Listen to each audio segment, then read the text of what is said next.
Hey everybody, Brad C here. Another gun review. I'm on a roll, let's keep going. This is a gun I picked up from Whitaker's. This was used, it was $200 plus $10 shipping. So $210. I had never seen this stock before, and I knew immediately that surely this stock, this aftermarket stock, was worth a fair amount of money. I took a shot in the dark. $200 for a Ruger 1022, honestly, shipped is a good deal. And this one had a scope on it, and I couldn't see what brand it was. And again, I did not know what kind of stock this was. You would think as many stocks as I've reviewed on the channel, I've reviewed a ton of them, you would think that I would know this stock, but I had never seen this. This is the Tacstar Adaptive Tactical 22 stock. That is definitely a tongue twister. But I tell you what, it is actually a really sweet stock. I'm kind of embarrassed as a product reviewer that I had not tested this. Now, in case you want this stock, it comes in several different colors. Black, Legends, which is what you see here, Muddy Girl, and Cryptic Highlander. Now, this is my favorite other than the black. The black looks really cool, and if I was just buying this, I probably would go with the black. The black looks sort of like a carbon fiber, but it's not carbon fiber, it just has that look to it. Now let's go over some of the features on this stock. First of all, this is actually holding 3 Ruger 1022 magazines, and these all came with the gun. There they are, right there. 2 are in here, and 1 is actually loaded. Of course, this gun is unloaded and has been safety checked before the video started. Now, you would think these could fall out, but I will tell you right now, I'm going to show you how difficult it is. It's like almost like a suction, like I'm pulling on it. and somehow they've designed this. It's like a rubbery side. I don't know how to explain this, but you can see the texture there. It's really grippy rubber, and it just holds those magazines right in there. There's no way that's coming out. And I'll show you, I can pull it out fairly quick, but I definitely would not want to be doing any speed loading. They're not going to go anywhere, let's put it that way. They are not going to go anywhere. Now here's an interesting feature of the stock. You see how that's cut? That's not been done on the side, that's how that came. That and the little indentation here allows you to grab these 10-round mags really quick. Now the scope on this is a Bushnell Sports View, and I don't know anything about this. I do know that the Bushnell TRS-25 is the go-to red dot for all of my guns. You've seen it on the channel over and over. So Bushnell, I am confident that it's going to be a quality scope. Now, will it be excellent? I don't know. I pulled it up real quick, and it has a nice clear picture. I'm going to definitely have to tighten this down because I believe this is loose. You know, this gun is in immaculate condition. I am really impressed with this. And I don't know if you can see the texture of this, but tell you what, this foregrip just feels really good in the hands. Now, if you don't like the way this is set up, you can switch it to the other side. See, this is interchangeable, so it's ambidextrous. If you want your magazines to be on this side, you simply unscrew these, and then you're going to flip this around and put it right back in place. Now, here on the bottom, if you want to store some sort of survival kit or whatever you want to put inside of here, got some nice storage in there, some 22 shells or whatnot, and it appears to have that same really strong rubberized suction that's going to go in here. And this is a solid piece. Like, I'm squeezing that as hard as I can. That's not like, you know, the ends have some give to it, but it's a sturdy piece. Now what's cool is if you want to upgrade this, there's a monopod attachment. It takes the place of this, fits in here, and then it allows a stand to pop out if you want to make your gun to have like a 3-point stance. In other words, you had like a bipod up here. Now you have a sling stud here and sling stud here. And also, there is a hidden pick rail. So if you have a bipod that you want to put on here that goes on, you know, a sling stud, or you can put it on your pick rail. Now again, it's hidden. What you do is you unscrew this, flip it over, and you have a pick rail. Now we're just going to flip this right over and tighten those down. It should be good. And give you a shot of how it looks with the pick rail on there. Now the takedown is going to be very simple. You got one screw here. And let's break this down real quick. Now, what's the odds of this? My brother was going to throw this away. There was like 3 of these. We opened up 3 different tools, and each tool had one of these little Allen wrenches. And since we had 3 of them, he's like, "Well, just throw the others away." He threw them in the trash. I'm like, "Are you kidding me? That could go to something." Sure enough, this Allen wrench goes right to this takedown screw. How sweet is that? So now I can actually put this up inside of here if I wanted to. Sweet. Told you, little brother. Don't throw things away. They can always come in handy. And it breaks down a piece of cake. One screw and pops right out. Now you do want to make sure that you don't lose, any of your pins up here. So just be careful of that. But we've got this out, and we can take a look at the stock now by itself. And just so you can see that, I popped out those 2 screws, and now this insert will come right out of here, and if I had a bull barrel, I could put it down in here. So that is sweet. Really like that. Easy conversion. Now getting a good look at this stock, it is a nice, well-made stock. Craftsmanship on this is well done.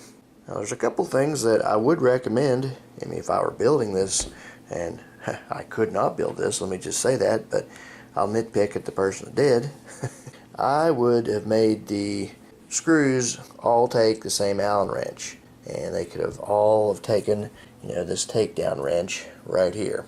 See, this insert, it takes Phillips head screws. Now I guess I could change those out, but could I find one that fit this Allen wrench? I don't know, and I'm probably not going to fool with it. But if I was building this, it would be nice to be able to say, with one little Allen key, I can take down this entire gun and make all my adjustments. But that said, it's still really cool that I can take this thing down and play around with it. Now, something else I would have done is I would have capped this back. I would have made a plate that goes back here, because it looks like something's missing. When I got this gun, I was like, oh great, I got a gun and it's missing this back piece here. But that was not the case. This is open, and when you collapse this thing, it closes down. So let's collapse it and I'll show you what it looks like. See, it collapses into the actual stock. So, which obviously they all do.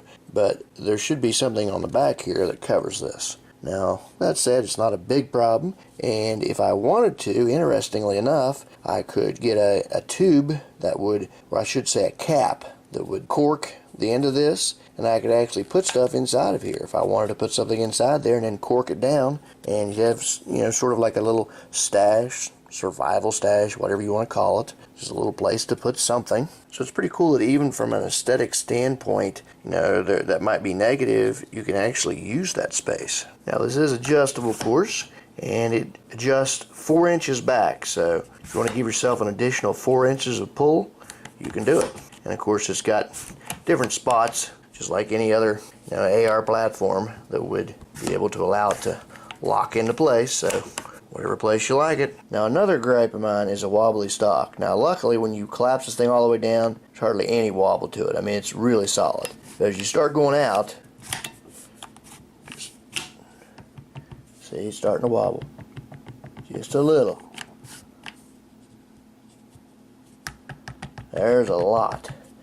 I do not like that, and it's such an easy fix. I actually make a video on this. I'll put a link in the description how to fix a wobbly stock. It is a no-brainer fix. There is not a stock out there that goes on an AR-15 type platform that should be wobbly like this. It's totally ridiculous. Anyways, I'll put that link in the description, and the next time you see this gun, it will be fixed. Something else I noticed down here, this could be used in itself for, some sort of a tie or a strap, or I don't know, the sky's the limit. I don't know, maybe you guys would know some ideas on what this can be used for.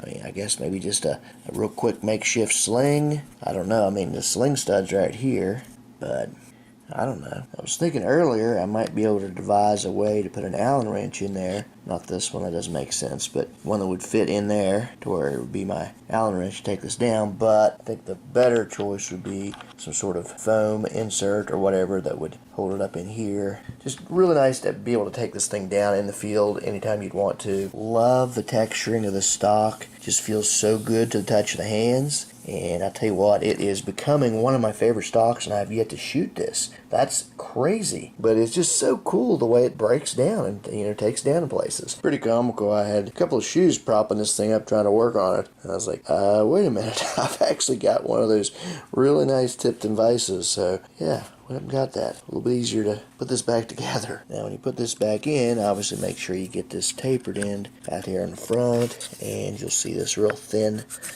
part back here. Now I didn't get any footage of it because I'm the only one shooting the camera here, but putting this action back in the stock was a piece of cake. It literally dropped in and it is solid fit. That is impressive in itself, because I have put a ton of stocks together. And although I am not putting this as my favorite, because right now it's going to take a long way before I would put this above the Pro Mag stock that I do a review on. I will say though, this is going to be one of my top Ruger 1022 stocks. I can already see it. Now here's $1 million question. Will this one screw hold this thing tight?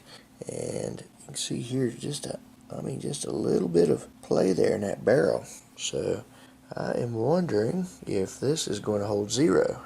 We will find out. Okay, let's do a quick mag check and make sure that all the Ruger 1022 magazines will fit this model. I think this GSG mag is my favorite, just from an aesthetic point of view. It just fits that gun perfect. Love it. So all these mags locked up tight. I will say that the drums, both of them took a little bit of wiggling, but they did pop in and lock in. So, and that's pretty much the same on all Ruger 1022s. These all loaded in easy peasy. And now these teardrop mags are junk, absolute junk. But they're pretty cool from just a collector standpoint. I may shoot some videos on these, but I definitely would not recommend them. They're 50 rounders, but the concept was good, but they just never seem to be able to perfect these. Obviously, these BX25s are legendary. This is a 15. These are underestimated. These nice little 15s, they're definitely a nice thing to have stocked up on. Now, this one's from Takedown Corp, and this thing, it broke the bank. I think it was like 75 bucks. Now, it is reliable, but my gosh, that's way too expensive. But, it is what it is. I was building a black and red gun, and I wanted this mag, so I ponied up, but it's certainly nothing I'll be stocking up on, but I do have one and it's been reliable so far. Okay, stay tuned to the channel. I'll be testing the stock and rifle out in the field, and I may even include this in my survival rifle comparison when I compare the Ruger 1022 Takedown, the Chiappa Little Badger, the Marlin Papoose, the Henry Survival Rifle. There's a bunch of them, so I may throw this in because it's got some cool tricks to it. Okay, let's test out a 10 round mag.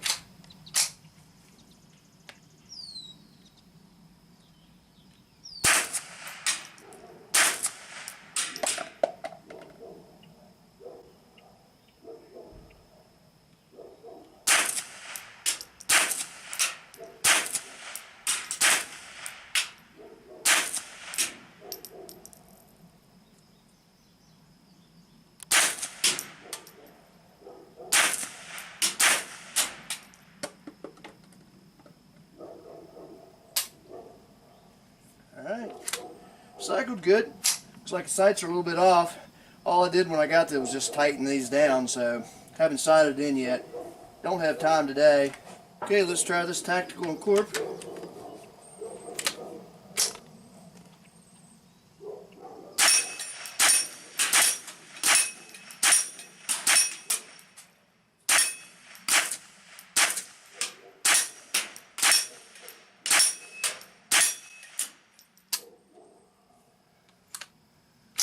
Okay, that ran smooth.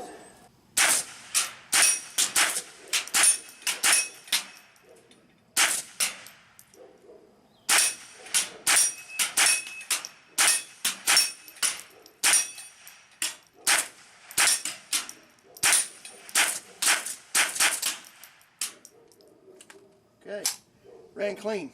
Now, I'll probably be having an upgrades video on this gun, but I know two things I'm going to be doing real quick, and that is fixing the wobbly stock, which is a easy fix, and that will make this extremely solid no matter what, how far back it's pulled. I'll be putting a foam insert that will have a Allen key inside of here. That way I can take the gun down, and those are the two things that I definitely will be doing ASAP. And then from there, we'll see. Okay, make sure you like, subscribe. You can check me out at bradctv.com.